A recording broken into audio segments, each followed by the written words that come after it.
Alors, bonsoir tout le monde. Bienvenue à cette séance du Conseil. Avant de commencer, je vous invite, vous les membres du Conseil, à faire une courte réflexion sur la portée du serment que nous avons fait depuis notre dernière élection, soit d'exercer nos fonctions avec honnêteté et justice dans le respect de la loi et du code d'éthique et de déontologie des élus.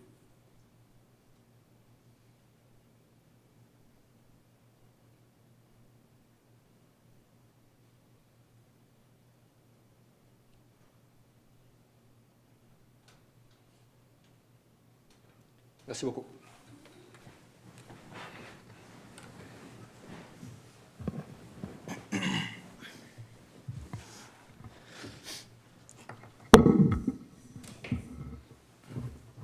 Bonsoir.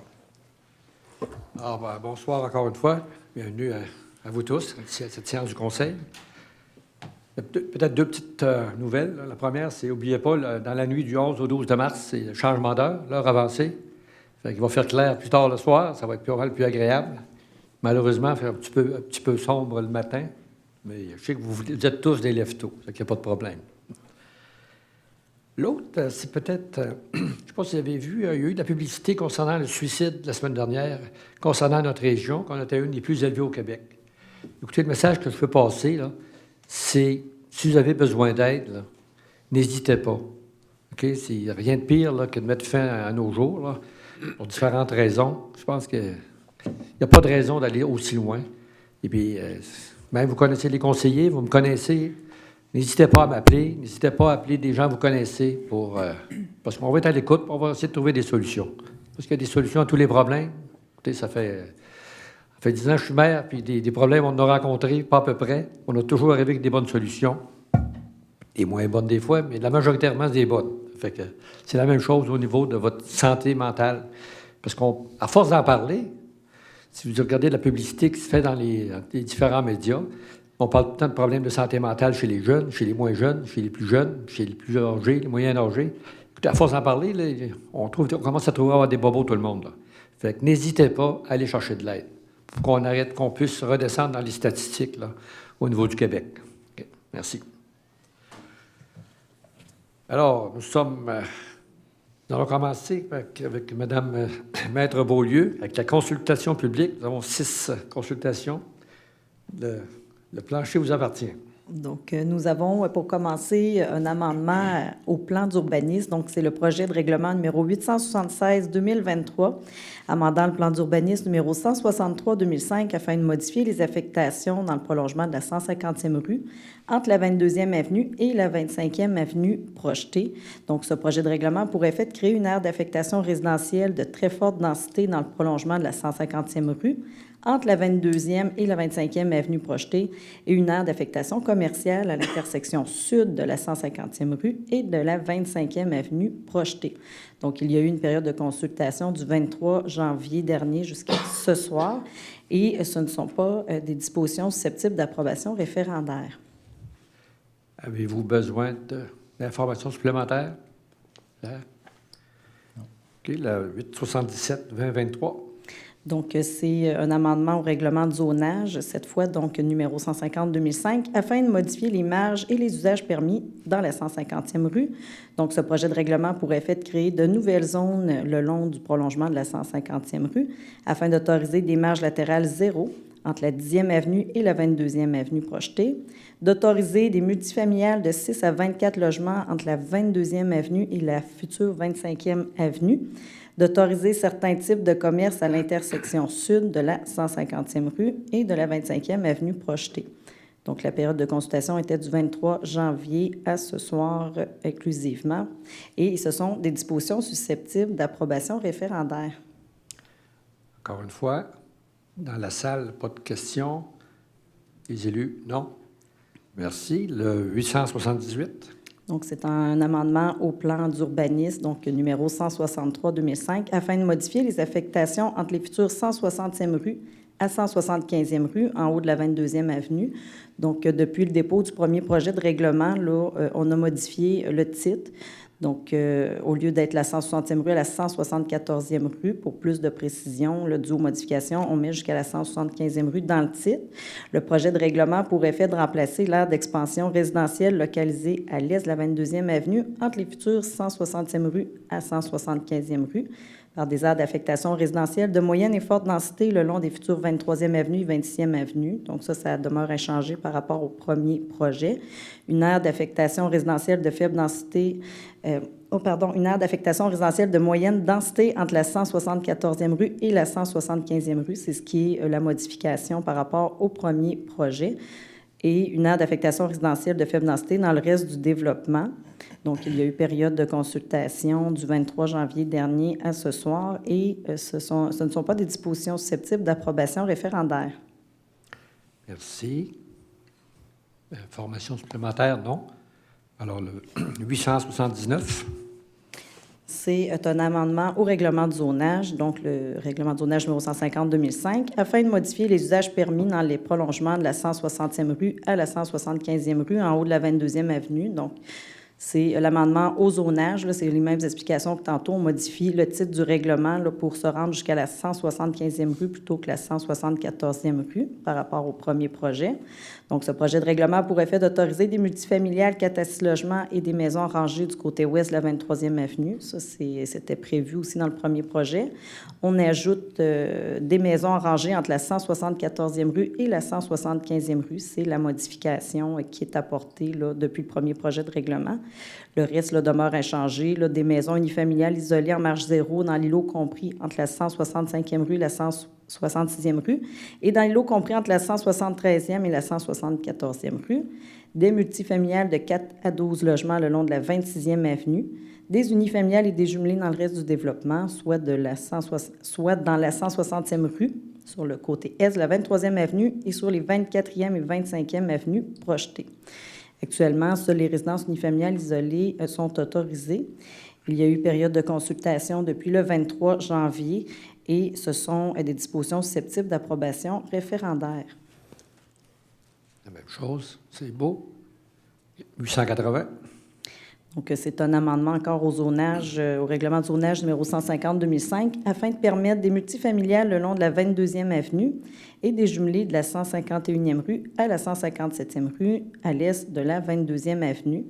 Donc, ce projet de règlement a pour effet d'autoriser des habitations multifamiliales d'un maximum de 8 logements le long de la 22e avenue, entre la 151e et la 157e rue, d'autoriser des habitations unifamiliales jumelées et des parcs, en plus des unifamiliales isolées déjà permises dans les futures rues à l'est de la 22e avenue, de la 151e à la 157e rue.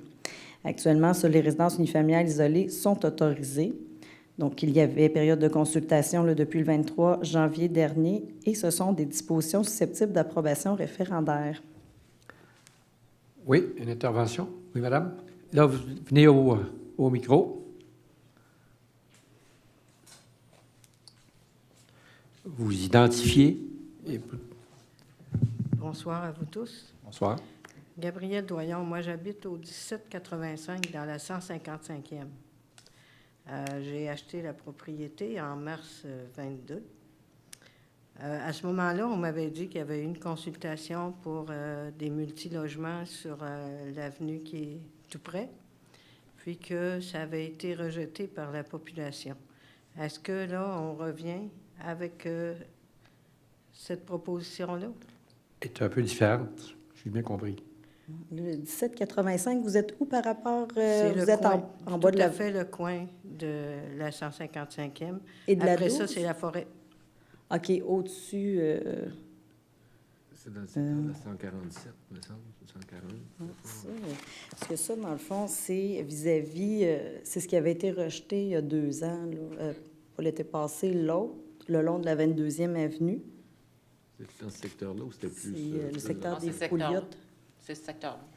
Le secteur des Pouliottes, mais c'est pas... la 155e rue n'est pas touchée par ce règlement-là. Ça venait un autre plus, je dirais. Mais madame, ce qu'on peut faire, c'est on va prendre votre demande de question, là, et Oui. puis on va prendre vos coordonnées, puis on va vous rappeler demain avec les détails, on va comparer. Ça fait déjà 2 ans, là. Il faut être certain qu'on vous dit pas n'importe quoi, là, qu'on vous donne exactement l'adresse exacte. Là, dans le fond, vous, Mme D'accord. Doyon, Oui. C'est plus le règlement, c'est plus le prochain, le Ah bon? 881 Voilà. qui vous Bon, touche. ben alors, Dans le fond, je vais l'expliquer. oui, Je vais le lire pour vous l'expliquer après. Celui-là, il n'est pas tout à fait vis-à-vis chez vous, là. D'accord. Celui que je viens de lire, c'est le prochain, le 881-2023. parfait. Donc, Merci. ça ne sera pas long. Puis si on n'est pas capable de vous répondre, je vais aller prendre vos coordonnées. Excellent. Merci. OK. Les élus, pas d'autres questions? Alors, sinon, on va passer au 881. Donc, le règlement 881-2023, amendant le règlement de zonage numéro 150-2005 afin d'autoriser des jumelés dans les prolongements de la 151e rue à la 155e rue, en bas de la 22e avenue. Donc, ce projet de règlement pour effet d'autoriser des jumelés en bas de la 22e avenue, au bout de la 151e rue, dans le prolongement de la 152e rue et de la 154e rue, et du côté nord du prolongement de la 155e rue. Donc, actuellement, seules les unifamiliales isolées sont permises à cet endroit. Il y a eu une période de consultation là, depuis le 23 janvier dernier, et ce sont des dispositions susceptibles d'approbation référendaire également. Donc, je vais juste aller prendre vos coordonnées, là, Madame Doyon, puis je vais aller vous voir. Est-ce que vous allez rester jusqu'à la fin de la séance? Certainement. Oui? Bon, je vais aller vous voir à la fin. Plaisir de vous garder ici. Est-ce que pour les élus, est-ce qu'il y a des questions? C'est beau? OK. C'est beau. Alors, on va passer à l'ouverture de la séance. Vous avez eu la chance de regarder l'ordre du jour concernant. Est-ce que vous avez des ajouts, changements? Sinon, oui. Il y aurait 3 ajouts, Monsieur le maire. À 6-15, on rajouterait embauche d'un préposé à la maintenance pour le service des loisirs de la culture. À 6-16, nomination d'un régisseur ski et plein air par intérim au service des loisirs et de la culture. Et finalement, à 6-17, la radiation annuelle de certaines créances. OK, merci. Alors, ça va me prendre une proposition. Proposition. Ah, je peux l'appuyer. Proposition, Mme Fortin? Oui. Appuyez, Mme Bougie? Merci, vous avez été en même temps. Je ne pourrais pas vous mettre toutes les deux. C'est une proposition. Alors, vous avez regardé la séance qui s'est tenue le 13 février, notre dernière séance du Conseil. Est-ce que vous avez des questions, des ajouts, de l'information supplémentaire? Sinon, ça va prendre une proposition. Proposition. Proposée par M. Duval. Appuyé. Appuyé par M. Redmond. L'autre, on est rendu maintenant aux présentations de projets de règlement et avis de motion, le 4.1. Donc, c'est le projet de règlement numéro 876-2023, amendant le plan d'urbanisme numéro 163-2005 afin de modifier les affectations dans le prolongement de la 150e rue entre la 22e avenue et la 25e avenue projetée. Donc, c'est le même règlement que je viens de passer en consultation publique. Avis de motion. L'avis de motion est donné par Mme Bougie. 4.2. C'est le projet de règlement numéro 878-2023, amendant le plan d'urbanisme numéro 163-2005 afin de modifier les affectations entre les futures 160e rue à 175e rue en haut de la 22e avenue. Donc, c'est la modification du plan que j'expliquais tantôt là, pour se rendre jusqu'à la 175e rue, là, les petites modifications. Avis de motion. L'avis de motion est donné par M. Thomasin. Merci. Et nous avons une adoption de règlement, 5.1. C'est le règlement numéro 884-2023, modifiant le règlement numéro 872-2022, établissant la tarification d'un bien, un service, une activité ou autre avantage pour l'année 2023. Donc, il était nécessaire de modifier l'article 6.25 du règlement afin d'ajouter des précisions par rapport aux inscriptions pour les activités des enfants à la bibliothèque. Donc, on est venu préciser que quand les enfants sont abonnés à la bibliothèque, l'inscription est gratuite. Si vous n'êtes pas abonné à la bibliothèque, c'est 5 $. Et s'il y a annulation, mais sans préavis, finalement, que vous ne présentez pas à l'activité, c'est 5 $ qui va vous être facturé également. Proposition. Proposé par Mme Fortin. Appuyé. Appuyé par M. Redmond. Merci. Nous en sommes à l'adoption des résolutions. Le 6.1. Excusez-moi, Monsieur le maire, peut-être rappeler aux citoyens que c'est quand même gratuit l'inscription à la bibliothèque là, pour tout le monde, qui sont citoyens. Oui. Non, ce 5 $-là, c'est juste pour ceux, des fois, qui ils réservaient une place, ils ne se présentaient pas, on pénalisait peut-être une autre famille, un autre enfant. S'assurer qu'on remplit la salle au complet. Là. Okay. Le 6.1. Donc, c'est l'approbation du paiement des comptes. C'est pour la période du 3 au 16 février 2023. C'est un montant de 1 695 317,35 $. Proposé par M. Fortier. Jean-Pierre. Appuyé. Appuyé par M. Thomasin. Merci. 6.2. Adjudication du contrat pour la fourniture d'une camionnette année 2023 pour le service des travaux publics. Nous sommes allés en soumission sur invitation auprès de 6 entreprises. Nous avons reçu 2 soumissions. Saint-Georges Chevrolet Buick Cadillac GMC, 54 962,65. Saint-Georges Ford Incorporé, 62 851,9. Les soumissions sont conformes. La résolution vise à octroyer le contrat à Saint-Georges Chevrolet Buick Cadillac pour une camionnette année 2023 de marque Chevrolet modèle Silverado pour le service des travaux publics. C'est un montant qui va être financé à même le surplus accumulé de Nouvelle-Ville tel que prévu au plan triennal 2023. Proposition. Proposé par M. Fortier, Je vais appuyé par l'appuyer. Mme Bougie. Merci. 6.3. C'est la vente d'un terrain dans le parc technologique à LDL Services Mécaniques Incorporés. Nous avons une demande de cette compagnie d'acquérir un terrain situé sur la 79e rue dans le parc technologique, soit le lot 6 543 712. La résolution vise à ce que le Conseil accepte de vendre à LDL Services Mécaniques au prix de 71 946,40 plus les taxes applicables un immeuble connu désigné comme étant le lot 6 543 712 du cadastre du Québec, circonscription foncière de Beauce, conformément au projet de contrat préparé par Maître Sabrina Lepage, notaire, et d'autoriser le maire et la greffière à signer les documents. Proposition. Proposé par M. Duval, Appuyé. appuyé par M. Redmond. Merci. 6.4. La vente d'une camionnette à Les Encans Ritchie, Ville-Mont-Saint-Hilaire. Donc, le service des travaux publics a procédé cette année au remplacement de la camionnette Ford F-150 de l'année 2006 et qu'elle n'est plus utilisée. Cette camionnette n'est donc plus affectée à l'utilité publique. La résolution vise à ce que le Conseil autorise la vente de la dite camionnette pour le prochain encan qui aura lieu les 22, 23 et 24 mars 2023 par Les Encans Ritchie, Ville-Mont-Saint-Hilaire et confirme que cette camionnette n'est plus affectée à l'utilité publique. Proposition. Proposé par Mme Fortin, Appuyé. appuyé par M. Perron. Et n'oubliez pas d'enlever le logo de la ville pour pas qu'on se fasse accuser qu'il y a des camions de Saint-Georges qui se promènent à Montréal. OK? 6.5. Le versement d'une aide financière à la Corporation Taxibus pour l'année 2023. Donc, il y a une entente entre la Ville et la Corporation Taxibus Saint-Georges qui stipule que la Ville doit fournir à la Corporation le budget d'opération nécessaire à l'exécution de son mandat en conformité avec le budget de la Ville prévu à cette fin. C'est une somme de 493 088 qui est prévue au budget de cette dette financière de la Ville pour le service Taxibus pour l'année 2023. La résolution vise à autoriser le versement de dette financière et c'est payable à même le budget de fonctionnement. Proposition. Proposé par M. Thomasin, Je vais l'appuyer. appuyé par M. Duval.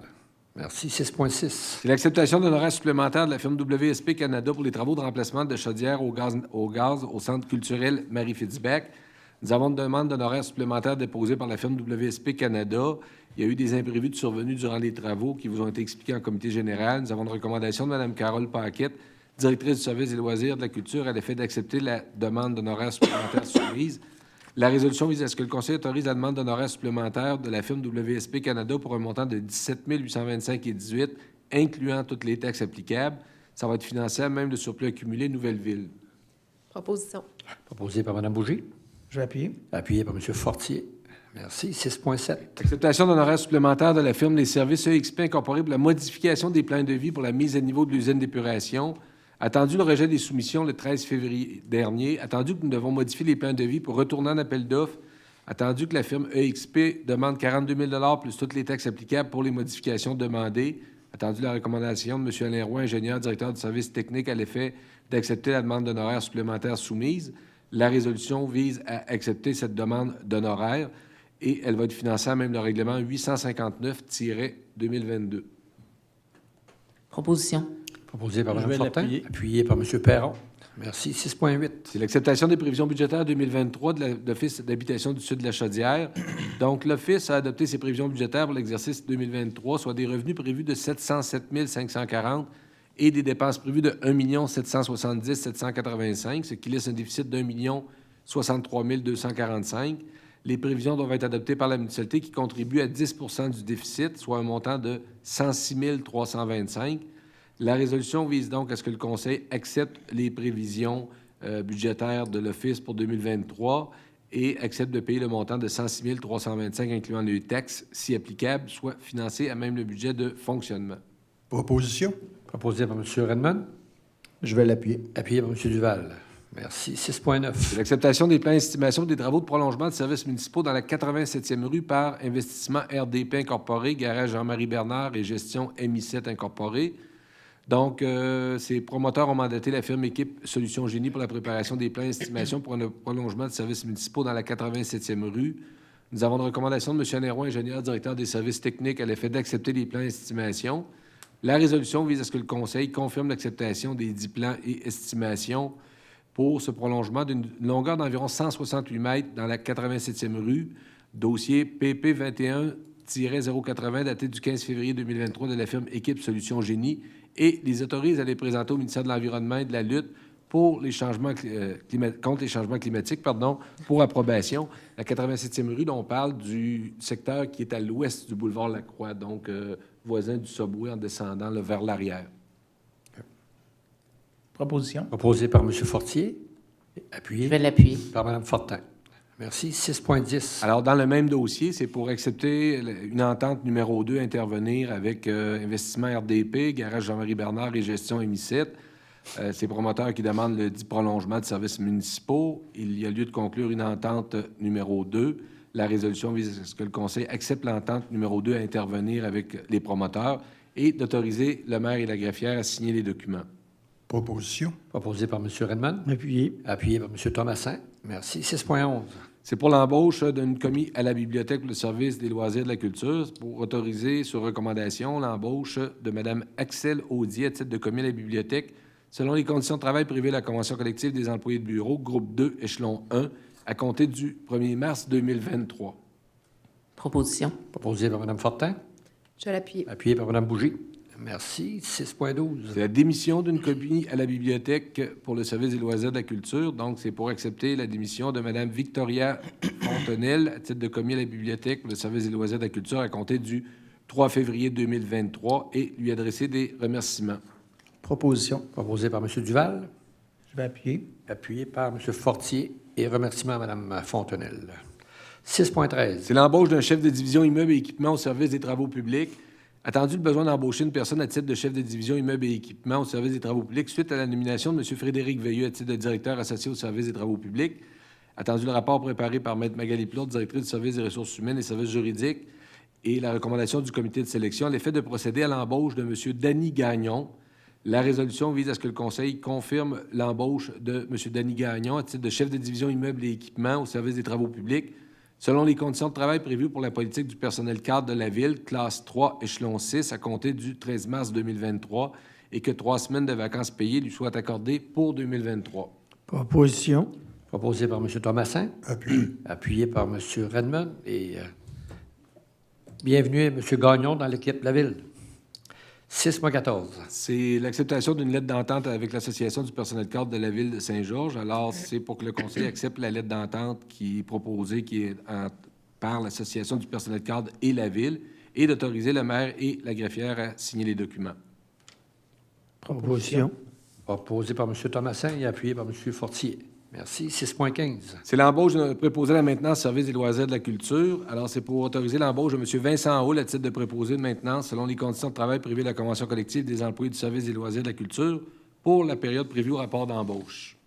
Proposition. Proposé par Mme Fortin, Je vais l'appuyer. appuyé par M. Duval. Merci. 6.16. Nomination d'un régisseur ski et plein air par intérim au service des loisirs de la culture. Alors, attendu le besoin d'embaucher un régisseur ski et plein air pour le service des loisirs de la culture pour un remplacement.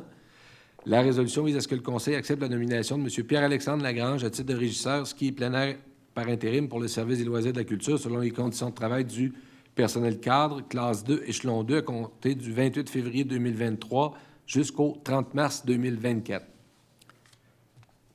Proposition. Proposé par M. Thomasin, appuyé par M. Fortier. Merci. 6.17. C'est la radiation de créances. Attendu le rapport préparé par Mme Karine Veilleux, directrice générale adjointe et suppléante, trésorière et directrice du service des finances, dans lequel elle recommande la radiation de comptes jugés récupérables au montant de 4 522,95.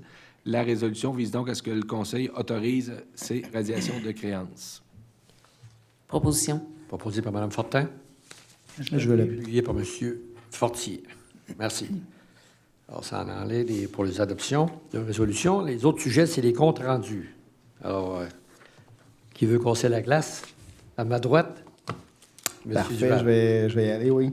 Peut-être dans les différents points, j'ai participé le 23 février dernier au rendez-vous de l'habitation qui était organisé par la table en logement communautaire de Beauce-Sartigan. Très intéressant. Je vais reprendre le temps de tout relire ça pour vous en reparler un petit peu plus longuement à la prochaine séance, mais c'était très intéressant de pouvoir voir les différentes idées de projets qui étaient présentées. Ensuite de ça, j'ai eu la chance de participer à un conseil d'administration de Beausart. Et puis, je voulais peut-être partager deux petites informations aux citoyens. Le premier, c'était en ce qui concerne le programme de verdissement de la ville de Saint-Georges. Si vous êtes une industrie, un commerce, une institution, une organisation de Saint-Georges, bien, le programme de verdissement aide à payer jusqu'à 50 pouvant aller jusqu'à 2 500 $ pour l'aménagement de plate-bande qui est durable, donc principalement des vivaces, mais aussi on permet aussi la plantation d'arbres d'arbres nourriciers. Donc, si jamais ça fait partie de vos options, ben profitez-en de ce programme-là, effectivement. Et le deuxième point que je voulais aborder, c'était les expositions printanières qui est au Centre culturel Marie-Fitzbach.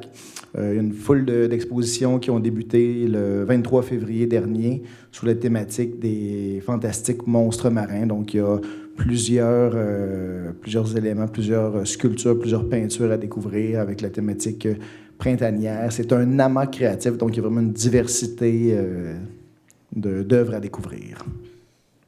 Voilà. Ouais, merci, M. Duval. Mme Fortin? Oui, non, pas de rencontre. Pas facile, le son, ce soir. Il y a des retours de son. Oui, oui. Ouais, notre Télésino va prendre action après, là. Non, mais il va y avoir aussi, pour les particuliers, en plus du programme d'avertissement, là, pour les particuliers, il va y avoir, si ce n'est pas déjà fait, l'ouverture du concours là, pour que les gens puissent planter un arbre, mais de façon individuelle là, chez les propriétaires particuliers. D'habitude, on sort ça vers la fin mars, début avril. Oui, ben c'est ça. Donc, absolument dans le temps de l'Expo Habitat là, qui s'en vient, donc à surveiller aussi là, côté environnement. OK. Merci beaucoup. M. Perron? Non, j'ai aucune réunion. Bel job. Et cette semaine, on en a plusieurs. Oui, on se rattrape cette semaine. Oui.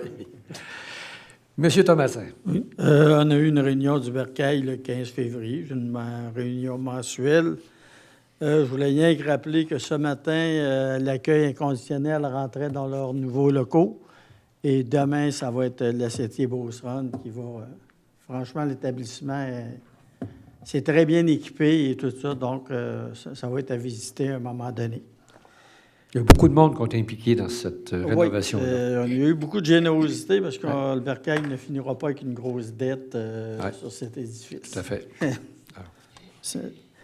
Je voulais rien que rappeler, on est presque le 1er mars. Il y a 4 patinoires ouvertes présentement. Le parc Pomerleau, le parc Caron, c'est les patinoires extérieures, là, Saint-Jean-de-la-Lande et celle-là du Cap.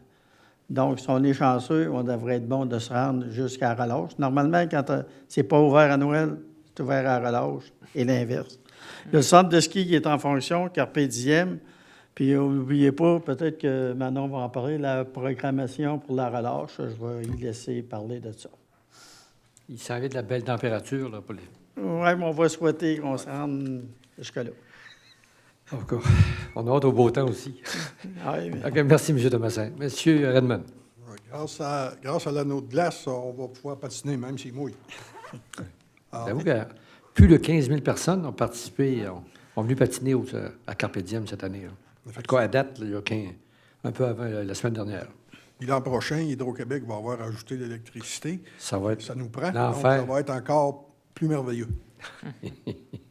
De mon côté, il va y avoir une réunion du comité consultatif d'urbanisme demain. Il y a encore des gros projets à Saint-Georges. Ça bouge beaucoup. Cette année, je ne pense pas qu'on va être en bas de l'an prochain pour les permis de construction. Ça bouge vraiment beaucoup. Il y a beaucoup de En bas de l'an passé. Des grosses demandes. L'année passée. L'an passé, vous dites. Pas l'an prochain, passé. je ne sais pas où qu'on va être, là, mais Oui, l'an passé. sûr. OK. C'est C'est ce qu'on me dit aussi. ça veut dire. Il y a des beaux projets, oui. Merci aux promoteurs qui nous font confiance. Que la ville se développe. Madame Bougie. Oui, Monsieur le maire, pour ma part, le 20 et le 22, c'était des journées d'entrevue là, pour le poste qui était ouvert aux incendies. Donc, le processus continue là, à ce niveau-là. Les entrevues se sont passées ces dates-là auxquelles j'ai participé. Le 22, on avait notre 3e rencontre du sous-comité là, MADA pour la mise à jour de la politique familiale et de la municipalité Amis des aînés. On a fini notre portrait statistique, donc on a pu sortir là, toutes les statistiques comparatives avec ce qu'on avait là, dans l'ancienne politique familiale. C'est très intéressant de pouvoir comparer là, les données, qu'on aura l'occasion là, de vous présenter ça quand ce sera prêt. Puis on avait le dernier recensement là, qu'on pouvait prendre, donc des données quand même assez récentes là, pour mettre dans nos documents. Donc, ça sera intéressant. Puis on a commencé à élaborer notre questionnaire, un petit peu de consultation. Donc, j'en ai parlé plusieurs fois, mais il y aura des consultations virtuelles qu'on pourra faire, publiques, des séances publiques qu'on pourra organiser, et puis les organismes aussi qu'on consultera là, pour tout mettre à jour notre politique. Donc, ça, c'est toujours en travail. Le 22 aussi, il y avait le comité à ta santé, comité de la ville ici là, pour les employés, où on voyait notre programmation pour 2023. Fait qu'encore plein de belles choses là, qui seront organisées pour mobiliser les gens, axer sur la santé, tout ça. Je pense que c'est quand même apprécié. Là, on a eu aussi les résultats d'un sondage qu'on avait fait où les employés là, manifestaient qu'ils avaient apprécié là, les différentes choses qui sont mises en place dans ce comité. Et comme M. Thomasin l'a dit, il y aura la semaine de relâche du 4 au 14 mars, au 13 mars, qui s'en vient. Puis il y a une foule d'activités là, qui vont être offertes, autant sportives, ludiques, culturelles.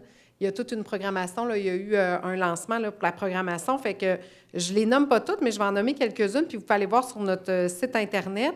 Il y aura des journées sportives parents-enfants qui auront lieu le 8 mars. Donc, il faut s'inscrire. C'est 1 heure d'animation.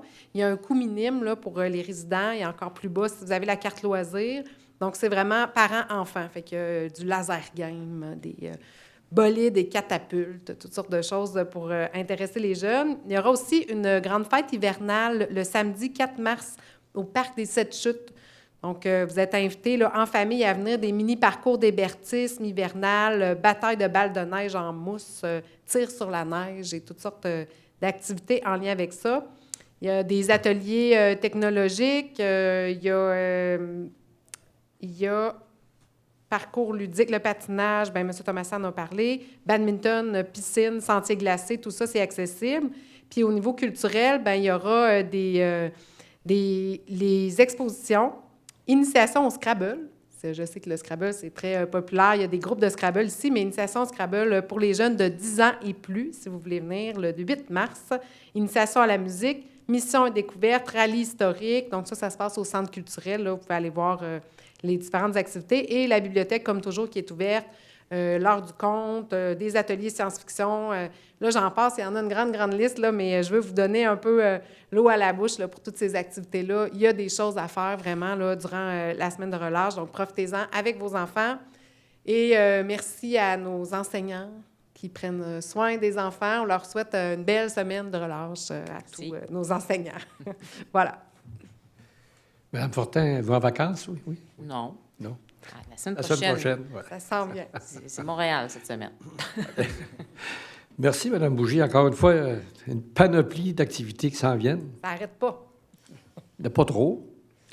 Non. Jamais. Merci. Allez, M. Fortier, maintenant. Oui, Monsieur le maire. Je veux débuter en premier à remercier Mme Roy, journaliste à l'Éclaireur Progrès, pour l'article qui est publié cette semaine concernant le projet Trium. Cette semaine, avec mon conseil d'administration, le 16 février, on avait convenu qu'on continuait la démarche. C'est sûr, c'est très clair aussi dans l'article. On ne veut pas avoir de bac brun. On a découvert un processus qui est beaucoup mieux. Donc, on veut avoir la chance de le présenter, puis on croit que ça va faire boule de neige dans les autres régions avec des distances plus grandes. Les centres urbains comme Montréal, Québec, c'est possible d'avoir une collecte de bac brun, une collecte de matières putrescibles à des prix raisonnables. mais la matière qu'on va récupérer dans 17 municipalités qui représentent 56 000 habitants dans la régie intermunicipale, on ne croit pas que ce soit réalisable.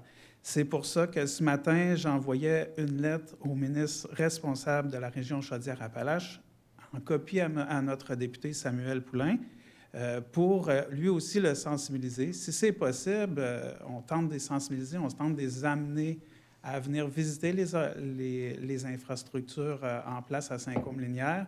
On croit que c'est probablement l'avenir du traitement des déchets. Même, il y a des choses qui se passent à Place des Jardins, par exemple, où des subventions de Recyc Québec ont été données pour dire la cueillette de déchets est à un seul endroit, et puis on trie à l'interne pour séparer les matières correctement. Donc, il y a des petits projets à plus petite échelle qui fonctionnent. Nous, on en a un gros, c'est traiter 18 000 tonnes de déchets par année. Alors, on veut avoir la chance de le présenter, puis on ne veut pas pénaliser la vitrine technologique, puis toutes les redevances et les subventions qui peuvent arriver à un projet d'envergure comme celui-là. Donc, j'espère beaucoup que le gouvernement du Québec, le ministère de l'Environnement, puis Recyc Québec seront sensibilisés. C'est un enjeu important. On est un projet pilote. Il faut le regarder comme il faut. Pour ce qui est des autres comités, bien, il y en a à venir cette semaine. On rencontre d'ailleurs Samuel cette semaine, le conseil. Donc, on espère avoir des réponses à des questions. Effectivement, vous n'oubliez pas qu'il y a même d'autres MRC qui ont venu voir qu'est-ce qu'on faisait, puis qui ont dit « Wow, c'est l'avenir. » On espère que notre gouvernement va vraiment nous appuyer à 100%. Comme vous dites, Desjardins, ils subventionnent pour ce qu'on veut faire, puis nous, ils ne veulent pas embarquer. Là. Disons que c'est difficile à suivre. Et bravo, M. Fortier, pour le travail là-dedans, là, parce qu'on est parti de loin. Puis maintenant, là, vous avez très vulgarisé tout ça, ce système-là. Je pense que tout le monde comprend, puis tout le monde est convaincu que c'est l'avenir pour, justement, réduire les coûts d'enfouissement et tout. Là. Je faisais ma campagne électorale l'an dernier, puis quand je passais, pourquoi qu'on n'a pas de bac brun? Pourquoi qu'on n'a pas le bac brun? Bien, j'expliquais le projet, les gens comprennent rapidement qu'on a quelque chose de bien plus que le bac brun. Sur les 1400 tonnes qui a été cueillies, qui a été triées à Trium en 2022, en poids, c'est un camion, c'est 135 camions qui est rentré. Et en poids, c'est 10 tonnes par camion. On peut considérer en poids qu'il y a 66 camions qui ont été de l'évaporation d'eau. Seulement du poids d'évaporation d'eau. De l'eau qui rentre dans un site d'enfouissement, c'est de l'eau qui ressort dans les bassins de traitement parce que c'est du liquide toxique.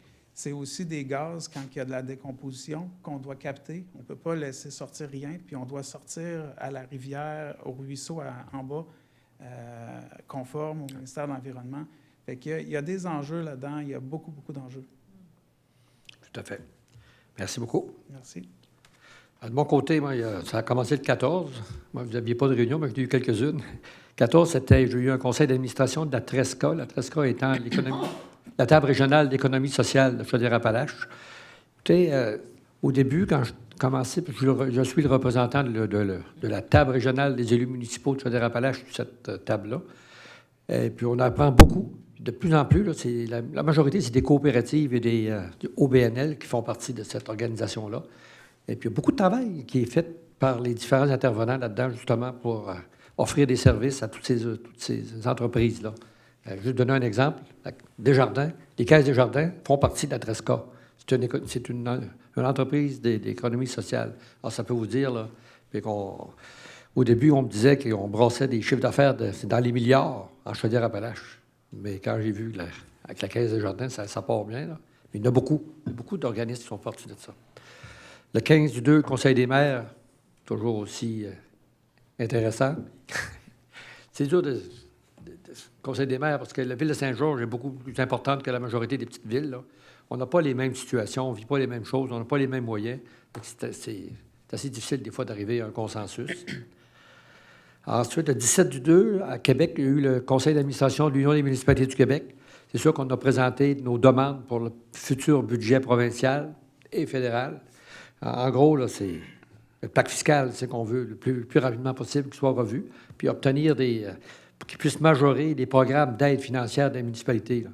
On a donné à tout le monde, ils ont eu beaucoup, beaucoup d'argent donné, parce que le gouvernement a donné, comme vous le savez, près de 7 milliards pas en cadeau, mais pour aider à combattre l'inflation, alors que les municipalités ont laissé un peu derrière. On veut augmenter les aides municipales de 30 %.